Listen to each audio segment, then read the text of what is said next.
all of you guys are Ugandan, but they are Banyarwanda of Uganda. I have Dismas in Kundimana. No. We have a Fumbira. We are two Fumbira. Banyarwanda from Bufumbira. I have Emmanuel Tumukunde. He's a Banyarwanda from Kifumbira. And I have Obed Katurebe. So this is 3 Batoro against 3 Banyarwanda. I hope we are going to the Batoro beyond the Museveni side of Banyarwanda on the Kale side. This one seems to be a Batoro. Just please comment on something. But this Batuku, they claim that not Batoro. I need to understand what are they. No, we will be celebrating Mpango on 8th of September. And we have a run on HIV/AIDS on 7th September. 100%. So we are inviting you. Yes, and we have been doing a lot. The King has been touring Toro areas. Remobilizing and trying to get the rally. How come Toro as a nation? But there was a petition, to stop him from visiting Toroko the other day. Yeah? It was reported in the Monitor. No. That's politics. And as a cultural institution, we are not engaged in politics. Such petition will be declared persona non grata in the kingdom. Anyhow, guys, let's come to the issue. So, Bobi Wine last night was stopped from leaving the country. I wondered if the man is sick and is a problem domestically. Charles Mangush, why does the government let him export him away? So that when he's not around, there's no problem. I feel like they are shooting themselves in the foot. Andrew, you've been advising the government on what it should do and how it should treat Bobi Wine. Maybe you should tell us. Was that a wise decision or not? No. I keep writing, criticizing them on how they are treating him. I think one of the major challenges that... I think it's good for Bobi Wine, they're making him a hero. I think they started a long time ago. We've said here before that they have graduated him, they pipped him in Arua by arresting him in the first place. By torturing him, they have crowned him and taken him through the famous furnace that produces leaders. You know, President Museveni said once that he came through a furnace. And so Bobi Wine has gone through that. And what appears like government trying to be completely insensitive towards his ailing health, both him and Zake, is the crowning, the icing on the cake that government is completely insensitive, but you wonder what it is so afraid of. Because how do you insist on who should treat who, especially if you're not going to use your money? In a country that spends over... What is the reason for stopping him from going abroad? I think government's position... Undeclared. Do you think he's going to run away? No, undeclared government's position, they think that Bobi Wine and Zake are putting up an act. They do not think they are sick. If you have heard that from every statement, including one that the president wrote, he said his internal organs have not been damaged, the man should actually be okay. So they think... It doesn't matter. Why don't they... Okay, let me assume he's faking illness. What is the problem of him going abroad? It's maybe from the media center advice. No. I'm parsing for nothing. Whatever the justification, let me assume he's not sick, as he claims. What does government suffer? And do they think he's running to exile? Not at all. And will not return to face the charges of treason? No, not at all. What's wrong with running to exile? He may be going to Rwanda and then Congo and then organizing a rebel group. But I mean, there's so many who have gone, and probably even those who go quietly. But how they've ended with their attempt. What is the problem with them going abroad? With him going abroad, there is no problem, and I want to disagree with Charles to say that the government is panicking, is fearing. So if they were panicking, they would have loved to see the man on the skies and he's away from. So why are they holding him here? No, I think there are certain requirements that you are supposed to fulfill.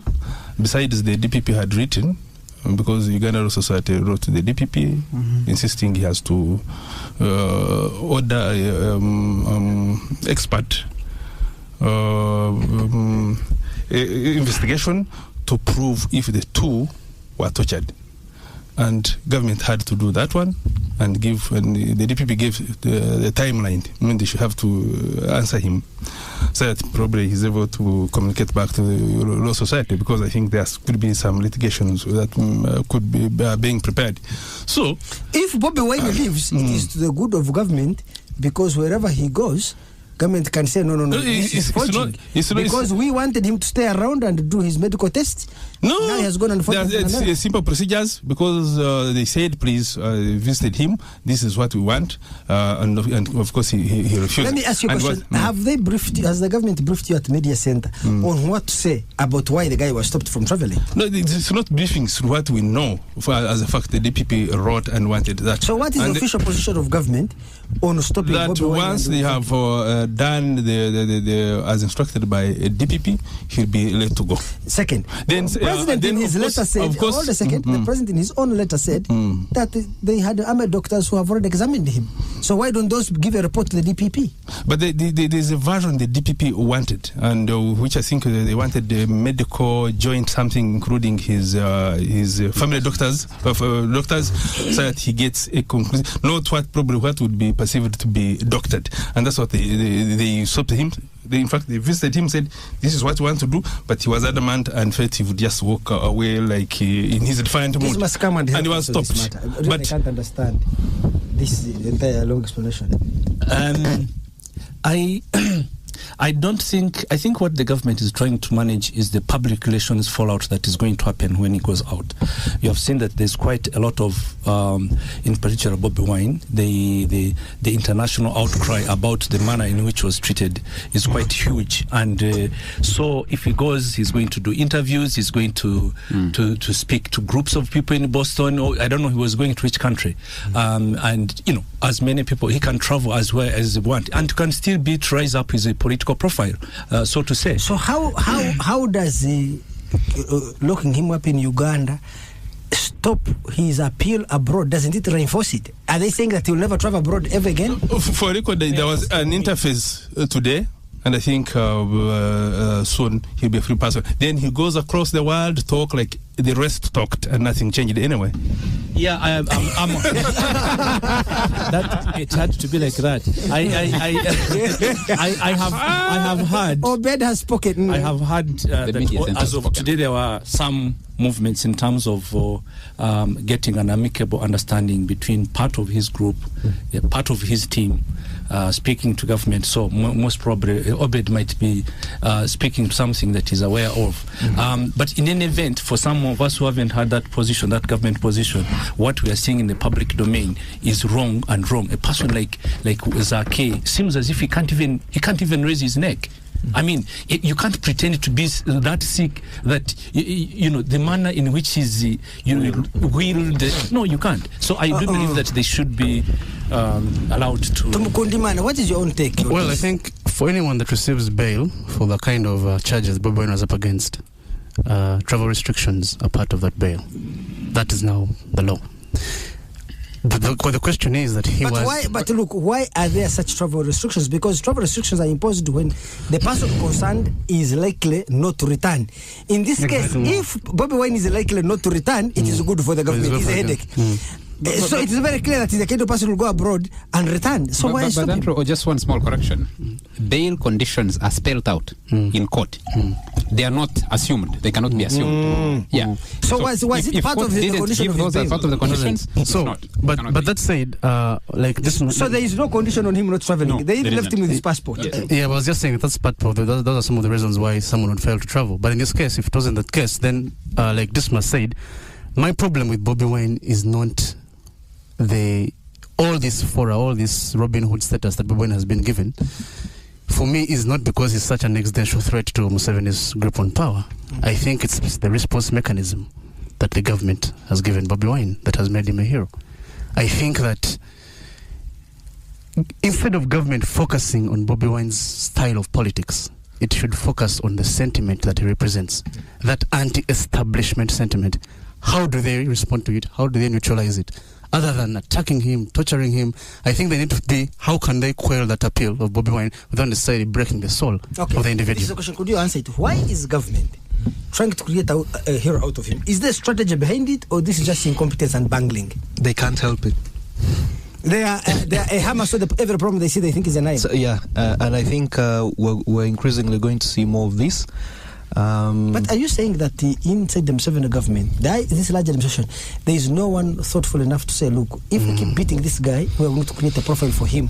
We need to handle him in a different manner. I don't know if, yes, such people might exist, but I don't know if they exist at such a level where they can communicate, influence government positions on those particular issues. And I think since the Kale fallout, you're clearly beginning to see the void, because so who can take the stand? because I don't think any of the lieutenants in the system now, whether it's the IGP at police or the CDF, can take a personal decision on what needs to be done without consulting the president or someone very close to the president. Let's take another break. When we come back, I want us to discuss who is in charge. Is it the security services or is it the NRM? Is it the government? We'll be right back. Government spokespeople don't know what's happening. Disintegration. You saw Under Kandeho in a battle fatigues, huh? Yes, downtown today. but you know, I Under Kandeho in a battle fatigues. downtown assuring traders that no, everything he puts is safe. on he has a helmet, he's all dressed up, and And then there are two guys armed besides him. besides him. You know, carrying these recoilless. But I mean, Andrew has a fair knowledge of Museveni. It's like on Kasese. He took the hottest debate on all relevant topics live. Welcome back to this edition of the Hot Seat featuring Charles Mwangusha, Obedi Katurebe, Dismas Nkunda, Emmanuel Tumukunde, and Emmanuel Kwestabaru. We are discussing Museveni and Bobi Wine. Bobi Wine is about to overthrow Museveni. Let me begin with you quickly. So, who is making the decisions in your view? Because one, I see the police's role in containing protests in Kampala has significantly declined. I see the face of fighting protest is the military, the army. The face now downtown has been the chief of military intelligence, Abel Kandeho.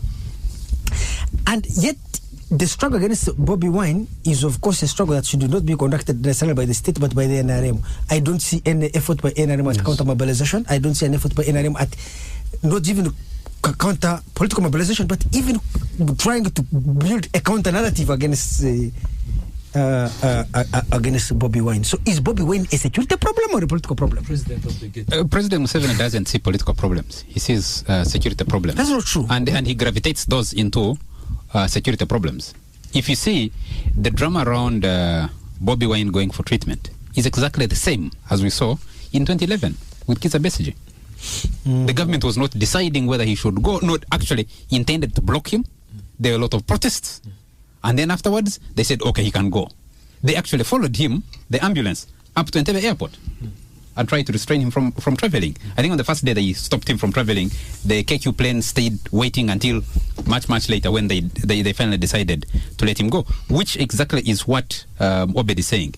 That finally, they realize the senselessness of such an action, and then let him go. But this is what I want to ask. Is there inside the government, perhaps this question somebody should have asked me, I wonder whether there is a central brain, before I come to Obed, whether it's a central brain that plans these things, or I don't think so. I don't think so. If you follow the manner in which some of these things, the individuals probably who could have had a chance of speaking to the president and telling him certain things that he's doing wrong are not there. I think it's the president who is making a decision by himself. He knows that this is a security threat for him, and that's why he's deploying heavy the SFC. They are the majority of the people who are deployed on the streets. So we clearly know where there is no brain that is inside. I actually think. Obed, tell us. Andrew, you need to go back to the president's letter. One of those first letters he wrote, and it was very, very categorical. He was saying this intimidation, this brutalizing supporters, those who seems to be supporting NRM, and killing those who are supporting NRM. Because where have NRM supporters been killed by the opposition? I do believe it was a protocol murder. So he was killed by Bobi Wine and not Bobi Wine. Well, the forces that probably are opposed to President Museveni. So, and again, the fact that a section commanded by the Bobi Wine and group could pick the courage to stone the president's convoy, now that one becomes a security issue. So it's not politics. I don't think Museveni fears anybody. No. But remember, he went with a group. Giving courage and motivation. There is a statement, although it is in Uganda, I saw it. It was a clip on Telfaina where he says we must remove that command who has nailed himself in that seat in Arua. Hey, what's wrong with that? The whole charging the crowd is not to say, look, let's vote out this person. The whole mood he was putting across is that we can even use force to get him out. So the fact that they can even stone his car now becomes a security state. The person who declares for me, he must remove somebody by announcing it on TV, really, instead of some announced that he will go to the bush for one day election. Yes, for me, it's just look, Andrew, I think, like you said earlier, the issue of who controls the narrative, the issue of political power, when contesting for political power, is okay in any dispensation. The issue is, if you allow, because the NRM is an incumbent government, it has all the means, it can hire all the PR firms to say, this narrative is like this. But the fact that the narrative seems to be driven by the opposition, the opposition has come up to say, look, the narrative is being driven by opposition. The NRM are only on the defensive. The opposition is saying we have a national crisis. This is high. Bobi Wine's rise to power is too high stakes for Museveni. He has become violent. He has become intolerant. Though you could say that maybe Museveni feels more comfortable in violence. I don't know how true that is. I want to ask you a question, because you see, any government cannot have only one response, which is the violent repression of opponents. There must also be the political aspect of it. Okay, it's possible Museveni feels a security threat from Bobi Wine, given that the fact this guy controls a crowd of people downtown in the ghetto who can burn down the city or all this. So I understand the security procedures, but I don't see the NRM as a political party, the state as an institutional machinery, trying to also build a politics or a narrative around why they are taking the actions they are taking. To go on radio, to go on TV. They're invited by their own CNN, they're invited on whatever, and they say they cannot find a government official. I was told by CNN they wanted me to appear on the show, and I said, me, I'm not a government spokesperson. So if you're looking for a person supporting government, me, I can't appear. I was called by Al Jazeera. They wanted me to appear on a program. I was called by Channel 24, this French international television. And they think, I don't know who gives them this information, that me, I'm a government spokesperson. Maybe you are. I am an independent person, so I will reach there.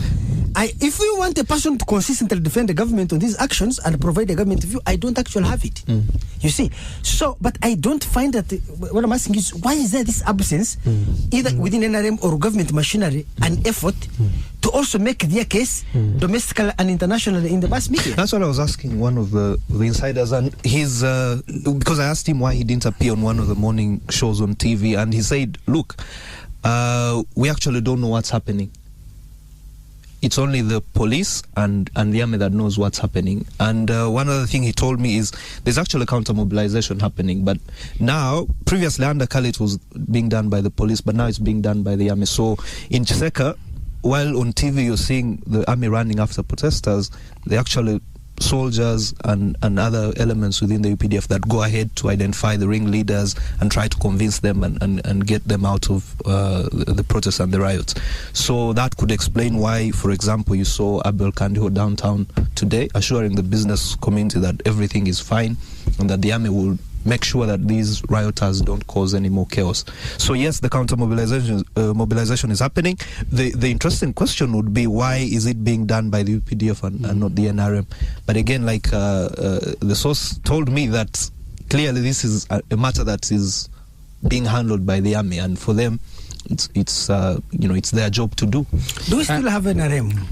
We do. We will have them in 2021. We do in a way. Yeah, they will reemerge. The thing is, the narrative, the actions are being controlled by President Museveni, and he gives direction. For now, I would want to agree with Obed. He has given direction towards the military. So he has allowed the military to take the lead, but not the military of David Muhoozi. It is special forces and the other intelligence agents, and CMI, who are taking the lead. While they are taking the lead, others have retreated, also guessing what to do next, how to deal with it. What you lack in this government now is that central brain outside of Museveni that can have the bird's eye view to see which direction things are taking to begin the narrative. You had that with Nobo Mayombo. Nobo Mayombo could take his own, drive the discussion wherever he wanted to drive it, and others would follow along. You've had a few people like that. Yes, Amama Mbabazi, if he called a cabinet meeting or called a meeting of the NRM and told them this is the direction we are taking, for now, they would believe him. I do not think we have a person like that, either in the military or the police, yes, and even Kale Kaihura. You do not have that kind of person now, either in the military or the police or the political wing, that can say, I can stand in, take a position, and explain to the president later. But also, I should also tell you what it reveals to me is something I wrote about last week, that I don't think people believe in the system. You see, I should tell you, in the 1990s, if this happened, Museveni did not require to mobilize anybody to go on radio. It was Mshagai and Otafire, Ekategai. At any one time, they were available anywhere to go and defend decisions. And I think at that time, maybe internally decisions were made through a consensus, and people understood what was happening. Right now, maybe people don't know. I can tell you.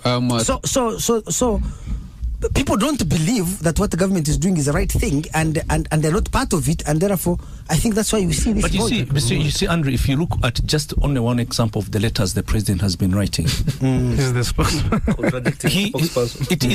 it is like an entire public relations, what do you call it? By one man. Mishap. And it has certain things that are not supposed to be said by the president. He's belaboring to speak to. Now people have made T-shirts that I'm not anyone's muzukuru. Hashtags. Not your muzukuru. Okay, we have taken another break. When we come back, we shall be fusing this issue of handling of Bobi Wine with the trial of Kale Kaihura. KFM's Hot Seat. It's hot, it's live, provocative, and digs deep into the issues. It's KFM's Hot Seat. Good evening and welcome to this edition of the Hot Seat featuring. We are being disturbed by Joseph Bayanga. Get out of the studio. I have Charles Mwangusha from the East African newspaper. I have from the Media Center, Obedi Katurebe. I have from the Civil Society, Dismas Nkundimana. And I have from the Legal Fraternity, Emmanuel Tumukunde. And I have from my clan and village, Quest Tabaru. Gentlemen, let's come to Kale Kaihura. So finally, Kale Kaihura appears in court and is charged with 3 offenses. 1, kidnapping of Ugandans by Rwanda, right? And they mentioned only one person, Mutabazi. They mentioned 3, but they all mentioned they were captured on the same day in the same camp. The second is failure to protect war materials. The third is not supervising the guns. Failure to protect war materials. And then issuing the guns to wrong people. Given that I have heard the accusations that somehow Kale was using crime preventers to create a rebel group, and he was being supported by Rwanda, I felt these crimes, these accusations, the charges they put against him are really mentioning something important of the mindset of the people in security, that somehow these guns that left security and into the hands of crime preventers, Boda 2010, there were accusations I had that they were sending members of the Boda 2010 to Rwanda for training. There's a time Tumukunde, when he was Minister of Security, told me that Rwanda was infiltrating its soldiers into Uganda, and they had infiltrated already 6,000. So that if there is anything, they can immediately mass up. They will be given uniforms to take into the streets to fight. So this is not a very small matter. Can I ask you, Andrew? You are the one who does PR for Rwanda. I don't do any PR for Rwanda. When did you stop? When did I stop? So tell us the story. What is happening? I don't know, but this is what I'm saying. When I read it myself for the charges, I mean, they rang something to me. They don't seem to be innocent, because the government of Uganda knows how Mutabazi was handed over to the government of Rwanda. Government of Uganda cannot, in good conscience, claim that there was a kidnap. But you see, Andrew, I think the kidnap. I think what happened is, you know where that case arose. It arose from a time that the president was visiting Belgium, Brussels, in which he was saying and praising the refugee protection regime of Uganda. And at that time, some people, civil society that we speak about, and other MPs presented him with a dossier in which they said, actually, your refugee protection is so wrong because the following individuals have been deported out of the country, and he felt embarrassed. And that's when the crackdown came, when he returned. So if this happened in 2013, because under international law, that's a reform. Why are the charges coming in 2017 and 18? I don't think at the time the president was aware about the forced repatriation of those refugees. No, that's not true. First of all, there are no forced repatriation of any refugees. There is only one person, Mutabazi. No, sir. I can give you a report which I did in 2008. There were forced repatriation of 48 refugees from Nakivari. And 2008. Okay. Yes. Then those issues did not know, because Andrew, this. So Kale did it in 2008. This no. Me, I didn't say Kale. I said they were deportation. No. We are talking about we are talking about the charges against Kale. These are charges. Any prosecutor will try to put that evidence, that case they have the strongest confidence in, that they will obtain a conviction. So there can be 101 allegations against an individual, but they will not raise 101 charges against someone if they know that the 100 charges are weak and are likely to lead to the collapse of the prosecution case. So the choice of that one case, or the Mutabazi one, is a very weak case. You know, no. Let me tell you. One, Kale was away from Uganda. He was in Colombia, in Latin America. That is one. Two, he never issued the order. When he came back, he suspended the officer Aguma, who was involved in the case. Third, if you look at the charge sheet, I think under section 242 of the Penal Code Act, it's aiding and abetting.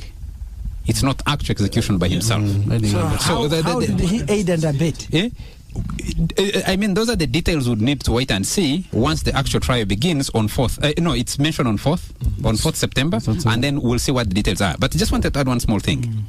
Even as we speak today, the Rwandan government has been writing almost on a monthly basis between 2017 August 24th, I think, August 24th. Rene was arrested on 5th of July. But between August last year to August this year, Rwanda government has been writing to the Minister of Foreign Affairs with a list of many Banyarwanda in Uganda who have been arrested and are languishing in CMI cells. So the question is not yet over. How it ties Kale Kaihura in, how it expands, so there's still some work going on.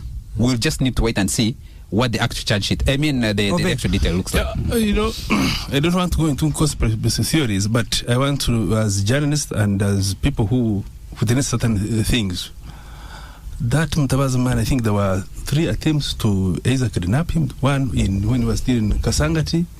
Then I think he goes to police. Police were supposed to protect him. Then there's one attempt when they attempted to repatriate him, but Musa Echweru intervened and he survived that day. Then I think for the 3rd time is when they succeeded, when they got him in Kamengo. So I think there is a pattern about that person and how he was finally repatriated. Then to failing to protect raw materials. If indeed Chitata was found with guns when he was just mobilized of sorts, but I also remember when. But which guns did they find with Kitata? No, I'm saying if, but I remember also. Let me actually explain. Kitata had 2 police bodyguards who had guns as policemen. He was arrested with those 2 policemen. They are also in jail with him. The guns were with them, with the police officers. Officially, Kitata did not have a gun. Yeah. Okay. Kale is also accused of taking 3,000 guns from the police gun stores to the training school in Kabalia. Really, a police training school has to have guns. So the question cannot be, were they taken illegally? There is a person in charge of arms there who releases them. The person who receives them at the training school. Did he remove 3,000 and take to the training school 3,000? Yes. No. But me, I wanted to. My submission is just as a layman. I remember there were so many cases of policemen hiding out guns. I remember there was one time guns. Yes, but there must be evidence to that effect. It no, but I remember the guy, the robbers in Igang. I remember when they got people who were on the border, a mob just found the very gun had been removed from CPS. So you would charge him for failing to indeed to protect raw materials if ever a gun is stolen from police, an IGP has to be charged. No, I think for Kale, after the charges were read, don't speak as a Mufumbera, speak as a No, I'm saying as charges were read, you could see that these were, I mean, once they're proved as true, these are crimes of grave political nature, especially the Rwandan angle, which obviously is very convincing to many people, given that Kale's ethnicity there would come to play into his disadvantage. But my belief is that, and not speaking of Mufumbira, this belief that somehow Kale was taking onto the state to regime change forced by Rwanda, I don't agree with it. Because because there is nothing that happens in security without a level of control. or level of knowledge of President Museveni? Everything that Kale did. I don't want to discuss the merits of the case, but like I had mentioned from the very start of Kale's woes, I think there's more to the charges than just Uganda's deteriorating relations with her neighbor Rwanda, but also a lot to do with Museveni's own succession politics. Because look at it this way: even if Kale survives this case, his image is already tainted in the public eye.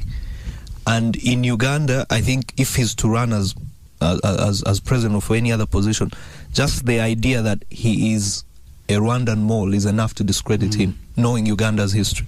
So do you think Museveni feared that Kale could one day... Maybe not Museveni, but people around Museveni who think Kale is a possible successor, having been in the military, was political commissar, went to the police, served 13 years, was very popular among the public. When he was a center of power. When he was made general, he led a procession downtown, and he had such control over institutions, whether it's the border, the business community in Kampala, the churches. I mean, everyone. There was a time someone told me that at the helm, at Kale's helm of police, he was his donations budget was only second to that of the president. So that tells you the kind of political machine that he had. So the charges, whether they'll amount to anything, I think for whoever Kale's enemies were, they've achieved a victory as of now, because they've managed to taint his image, and I don't think he will recover. Okay, we have to take another break. When we come back, I want us to link Kale's absence from police with the way the crackdown on Bobi Wine is happening. KFM's Hot Seat. It's hot, it's live, provocative, and digs deep into the issues. It's KFM's Hot Seat. 10 years ago, we opened our doors in Uganda with a vision to partner with you to realize your financial goals. Through these years, we've grown together, building strong, fruitful, and meaningful relationships. As we celebrate our 10-year anniversary, we would like to thank you for choosing Equity Bank as your preferred financial partner and welcome you to our new head office in Church House, Kampala Road. We remain committed to building deeper partnerships with you and look forward to growing and celebrating more milestones together. Equity Bank, your listening, caring partner. Equity Bank is regulated by the Bank of Uganda. Some people have it all. They live the good life and afford whatever they desire, but when they retire from their jobs and suddenly lose it all. Every year, millions of Ugandans retire into poverty. NSSF has introduced the voluntary membership, which allows more Ugandans to serve. This plan is available to companies employing less than 5 individuals and to NSSF members who are out of formal employment. Contributions can be made by paying through mobile money. Sign up for NSSF voluntary membership by visiting your nearest NSSF branch or dial 0800 286 773 toll-free. NSSF, a better life. They bring the fire, our flag goes higher, our nation's pride. Let's stand behind you, our Uganda friends. You show who we are.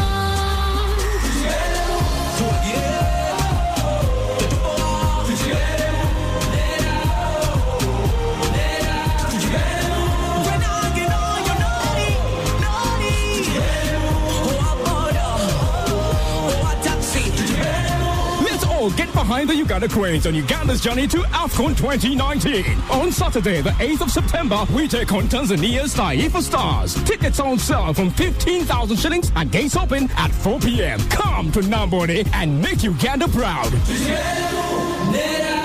Brought to you in proud partnership with Now Special, official beer sponsor of the Uganda Cranes. Alcohol is not for sale to persons under the age of 18. Drink responsibly. Enjoy every moment and make new memories with a refreshing ice-cold Coca-Cola and make the most of today. So go out, hang out with friends and family, laugh, chat, gossip, work, relax, hustle on, do what you do best. But of course, do it all and keep refreshed with an ice-cold Coca-Cola. Taste the feeling. Oh, what a feeling. My whole world is changing. Woke up, I was feeling down, but now I'm not complaining. Thanks to my 3 lucky numbers, you too can win if you enter Super 3 and feel super like me. I'm feeling super. Zendy super. I'm feeling super. now to win 200 times your bet and get a bonus entry into this Sunday's 100 million shillings super jackpot every time you play. Simply go to your mobile money menu. For MTN, enter magic code SUPER3. For Airtel, enter business number 33311. Then enter your 3 lucky numbers from 0 to 9, followed by KFM as your payment reference. Select the amount you wish to bet from 1,000 to 50,000 and get that super feeling today. Betting is addictive and can psychologically be harmful. 933 KFM. And now, it's two-way radio. Pick up your phone now and join the action. KFM's Hot Seat. Coming right at you. 933 KFM. Welcome back to this last segment of the Hot Seat featuring Charles Mwangusha, Obedi Katurebe, Dismas Nkundimana, Emmanuel Tumukunda and Emmanuel Questabaro. By the way, one of the historicals on this show, Timothy Kaligere, has just entered the studio. He is breakdancing. Timothy, first say hi to our audience. You have been missing in action. What has happened to you? Good evening, you characters. Why? Where have you been hiding? You are no longer coming. I've been traveling. I was here. Why do you travel on Fridays?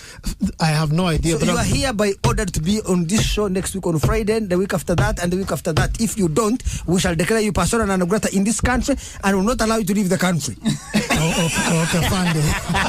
Like Bobi Wine. Okay, concluding things. You see, so we want to know. I will also ask Timothy Kaligere to pitch in on this. So the absence of Kale Kaihura from the police has actually removed also the police from the containment of protests in Kampala. Now I see SFC has and the army and military intelligence have taken full control. Might be true, but the character of the person who replaced Kale and his deputy, and how much confidence the man who sits at the top might have on making certain decisions, or if those decisions were overrode by someone else, how much he would push back and say, no, it is my decision that this is my operation, is a significant question. But the fact, it's also a fact that even in previous protests, the Special Forces Command took center stage. But the kind of collaboration... Backed up police. Yes, but the kind of collaboration, the kind of... but by 2016, 2015, this SFC had moved out significantly. In the 2011 and also there was heavy presence of SFC supporting police. They were collaborating. But progressively police had built capabilities to contain protests on its own. By the way, also Kale had built an effective civic infrastructure to diffuse these protests before they could even begin. So the police had become almost more independent, rather progressively independent. But now we have seen it being replaced. No. So are we going back to the era of the military rule? No, not really. What? Okay, over it. We have always been under military rule. What General Kare had done, and I think that was his style, and that's why probably he was unpopular in some circles. He wanted to show he is the only one in charge, and but his predecessor seems to be having another approach altogether. His successor. He seems to be, in especially security matters, they seem to be working jointly. And in my view, they are quite effective. If, say, like today, having refused Bobi Wine to fly, if it was to be your traditional policeman downtown, it would have been mayhem. But once they see the guys in green attire, they behaved. What do you think, Dismas? I want to think that, and we have discussed it on this program, that Kale Kaihura had been given a carte de blanche, so to say, forgive my French, in which he had too much control, too much money, too much power, resources, and the very people who were supposed to help him, the CMI and other institutions, had been denied of the same things. I mean, look at the Uganda police. It's probably one of the most the best equipped military institution in the country. So to that extent, he had the capacity to do those things. Now, if you look at the new IGP, the one who took over from Kale Kaihura, what he has started to do is to tell, actually it's deliberate, that police, your work is to police, keep law and order, full stop. There's nothing that you're going to be used by the military by the political processes for their own to help them succeed in things. So that's the difference generally. Well, my thinking, it was two things. One, it was the politician in Kale, the politician and the NRM cadre in Kale that enabled him and in a way gave him that drive to organize and operate the police the way he did.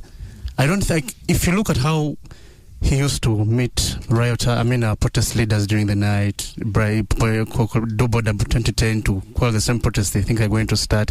If you see how, if you realize that how he used to camp maybe 2 weeks in an area before President Museveni comes to campaign, that kind of groundwork, that kind of thoroughmanship that he used to give to the police is missing in Ochola. Maybe largely also because President Museveni, the trust and the power he gave Kale has largely diminished on any other individual. Maybe let's say Ochola or Sabiti. So President Museveni wants to micromanage each and everything now. He simply just can't say, okay, you do that, do this. And I think that's the problem. Questabaro, there was a time in the 90s, you guys were not yet born, but the control of security and politics in Uganda was largely driven by ISO when it was there. So ISO was the pivot, the central fulcrum around which power and the management of Museveni's power relations, campaigning in elections, always ISO drove these things. Then when Jim was left and Mayombe emerged at CMI, the power shifted to CMI, whether it was to arrest Besigye at the airport or do this, surveil him, or debate him on radio. Mayombe was the person and CMI was the agency that did this. Then Kale came to police and acquired that same power. Literally, he was the one involved in quelling protest, in the mobilizing for the NRM, funding elections and all this. So now, power shifted to police. Now, Kale has been removed from police. Where are we going to see power go? I don't know if there was anything peculiar about those institutions at the time when they were very much in charge of everything. I think it has more to do with the individuals, yes. Because you can also say the same for Amama Mbabazi. I mean, the security ministry was nothing before he went there. And then all of a sudden, its budget started increasing. They started handling big projects, including security in Chogam and all.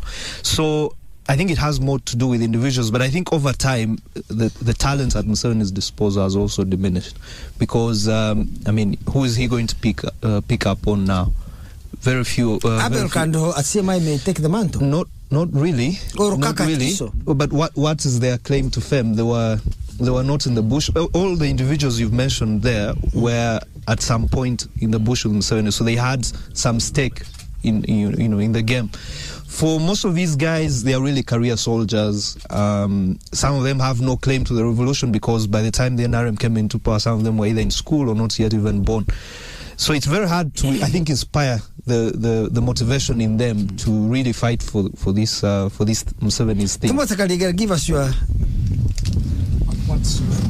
on this the removal of Kale Kaihura and how it has impacted on how government manages these popular protests downtown, because we're seeing heavy military deployment, very little of police being involved. Conspiracy theory from team. No, but if the police itself came and suspicious, as you remember last year around August, the police starts being systematically curbed, and the gist of this matter of Kaihura, some of us believe it revolves around relations with Rwanda and some unspoken story there. So if the police, what do you think is the unspoken story? The unspoken story, I think, is that